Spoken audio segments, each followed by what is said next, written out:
Hi viewers, welcome back to കാർഡ് അറിവ്. നമ്മുടെ എക്സ്പൾസിൻ്റെ പുതിയൊരു വേർഷൻ വരുന്നുണ്ട്. അതായത് എക്സ്പൾസിൻ്റെ നിലവിലുള്ള ആ ഒരു 200cc എഞ്ചിനുള്ള വണ്ടി മാറ്റിയിട്ട് നമ്മുടെ കരീസ്മയിൽ വരുന്ന ആ 210 എഞ്ചിൻ വെച്ചുള്ള ഒരു എക്സ്പൾസ് വരാൻ പോകുന്നു എന്നാണ് പറയുന്നത്.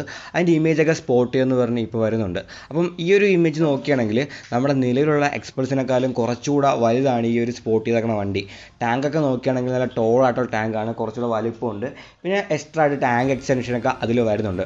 അതേപോലെ തന്നെ കാഴ്ച ചെയ്യുന്നതിനൊക്കെ മനസ്സിലാവും, നല്ലപോലെ തന്നെ ലോങ് ട്രാവൽ സസ്പെൻഷനുമാണ് ഇതിന് കൊടുത്തേക്കുന്നത്. അപ്പോൾ പക്ക ഓഫ് റോഡിങ് കേപ്പബിളായ വണ്ടി തന്നെയായിരിക്കും ഈ 210 എഞ്ചിൻ വെച്ച് വരുന്ന ആ ഒരു എക്സ്പൾസ്. പിന്നെ ആ ഒരു ബ്രേക്കൊക്കെ നോക്കുകയാണെങ്കിൽ ഏതാണ്ട് നമ്മുടെ പഴയ എക്സ്പൾസ് പോലെ തന്നെ ഇരിക്കുന്നത്.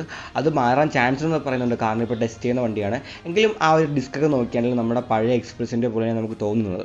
സിംഗിൾ പീസ് സീറ്റാണ് വരുന്നത്. പിന്നെ ഈ വണ്ടിയിൽ പാനീൽസും കാര്യങ്ങളൊക്കെ വരുന്നുണ്ട്. അതായത് നമ്മുടെ ഹിമാലയം പോലെ തന്നെ ഇനി എക്സ്പൾസിനും ഇതേപോലെ തന്നെ ഒരുപാട് ആക്സറീസും കാര്യങ്ങളൊക്കെ കമ്പനി കൊടുക്കുമെന്നാണ് പറയുന്നത് ഈ ഒരു പുതിയ വണ്ടി വന്നതിന് ശേഷം. പിന്നെ ആ ഒരു വിൻസ്ക്രീൻ നോക്കിയാലും അത്യാവശ്യം നല്ലപോലെ തന്നെ ലോങ് ആയിട്ടുള്ള ഒരു വിൻസ്ക്രീനാണ് ഇവർ കൊടുത്തേക്കുന്നത്. ഇനി എഞ്ചിനെക്കുറിച്ച് പറയുകയാണെങ്കിൽ ഇത് നമ്മുടെ കരീസ്മയിൽ വന്ന ആ സെയിം എഞ്ചിൻ തന്നെയാണ്. വളരെ പവർഫുള്ളായ ഒരു എഞ്ചിനാണ്. ശരിക്കും പറയുകയാണെങ്കിൽ ഇന്ത്യയിൽ ശരിക്കും അണ്ടർ റേറ്റഡ് ആയിട്ടൊരു വണ്ടിയാണ് ഈ ഒരു കരീസ്മ എന്ന് പറയുന്നത്, ഏറ്റവും പുതിയ കരീസ്മ XMR. കാരണം ആ ഒരു സെഗ്മെൻറ്റിൽ ഏറ്റവും പവർ കൂടിയ വണ്ടി അതാണ്.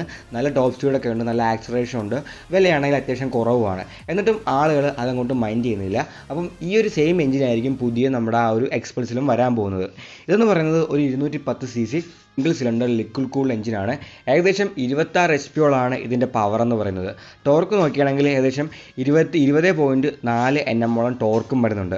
പക്ഷേ ഈ ഒരു പവറും ടോർക്കും പ്രൊഡ്യൂസ് ചെയ്യുന്നത് അത്യാവശ്യം ഹയർ RPM-ലാണ്. അതായത് ഈ ഒരു 25.5 HP എന്ന് പറഞ്ഞ പവർ പ്രൊഡ്യൂസ് ചെയ്യുന്നത് 9250 RPM-ലും 20.4 Nm എന്ന് പറഞ്ഞ ടോർക്ക് പ്രൊഡ്യൂസ് ചെയ്യുന്നത് 7250 RPM-ലുമാണ്. അപ്പോൾ ഒരു ADU ബൈക്കിനെ സംബന്ധിച്ച് ഈ എഞ്ചിൻ അത്രയ്ക്ക് ആ ഒരു നല്ലൊരു എഞ്ചിൻ ആയിരിക്കത്തില്ല. പക്ഷേ ഈ ഒരു എഞ്ചിൻ എക്സ്പൾസിൽ വരാൻ നേരത്ത് അതിന് വേണ്ടിയുള്ള ട്യൂണിങ്ങും കാര്യങ്ങളൊക്കെ അവർ ചെയ്യുമെന്നാണ് പറയുന്നത്. വണ്ടിയുടെ സ്പ്രോക്കറ്റിലും ഗിയറിങ്ങിലും എഞ്ചിൻ മാപ്പിങ്ങിലും അങ്ങനെ മൊത്തത്തിൽ മാറ്റം വരുത്തി എക്സ്പൾസിന് വേണ്ട പോലെ ഈ ഒരു എഞ്ചിൻ ആക്കുമെന്നാണ് പറയുന്നത്. അപ്പം ഈ ഒരു എഞ്ചിൻ വരികയാണെങ്കിൽ നമുക്ക് ടൂറിങ് ചെയ്യാനൊക്കെ കുറച്ചുകൂടെ അടിപൊളിയായിരിക്കും, കാരണം അത് ലിക്വിഡ് കൂൾ എഞ്ചിനാണ്. പിന്നെ അത്യാവശ്യം നല്ല സ്മൂത്തും ആയിരിക്കും, നല്ല പവർഫുള്ളും ആയിരിക്കും ഈ ഒരു എഞ്ചിൻ. പിന്നെ എക്സ്പൾസ് 400 കുറിച്ച് പറയുകയാണെങ്കിൽ എക്സ്പൾസ് 400 ഉടനെയെങ്കിലും വരത്തില്ലെന്നാണ് പറയുന്നത്. കാരണം എക്സ്പൾസ് 400 വേണ്ടി അവർക്ക് പുതിയൊരു എഞ്ചിൻ വേണം. ഈ ഒരു വണ്ടി ഉറപ്പായിട്ടും നമ്മുടെ മാർക്കറ്റിൽ വരും, പക്ഷേ ആദ്യമേ വരാൻ പോകുന്നത് ഈ ഒരു 210 ആയിരിക്കും. അത് കഴിഞ്ഞ് ഈ ഒരു 400 വരത്തുള്ളൂ. കാരണം നിലവിൽ ഇപ്പോൾ ഹീറോയുടെ കയ്യിലുള്ള ആ ഒരു 400cc എഞ്ചിൻ നോക്കുകയാണെങ്കിൽ നമ്മുടെ ആ ഒരു ഹാർലിയുടെ എഞ്ചിനാണ്, ആ ഒരു X440 കണ്ട ആ ഒരു എഞ്ചിനാണ്. പക്ഷേ ആ എഞ്ചിൻ എന്ന് പറയുകയാണെങ്കിൽ ടോർക്കൊക്കെ ഉണ്ടെങ്കിലും ഒരു ഓയിൽ കൂൾഡ് എഞ്ചിനാണ്. പിന്നെ പവർ നോക്കുകയാണെങ്കിൽ 27 HP മാത്രമേ പവറുള്ളൂ.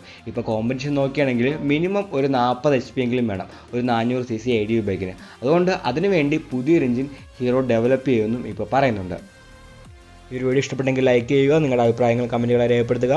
ഇനി ഇതേപോലത്തെ വീഡിയോകൾ കാണാൻ ദയവായി ചാനൽ സബ്സ്ക്രൈബ് ചെയ്യുക, ആ ബെല്ലൈക്കൻ കൂടി എനേബിൾ ചെയ്യുക. പുതിയൊരു വീഡിയോയുമായി ഉടനെ കാണാം.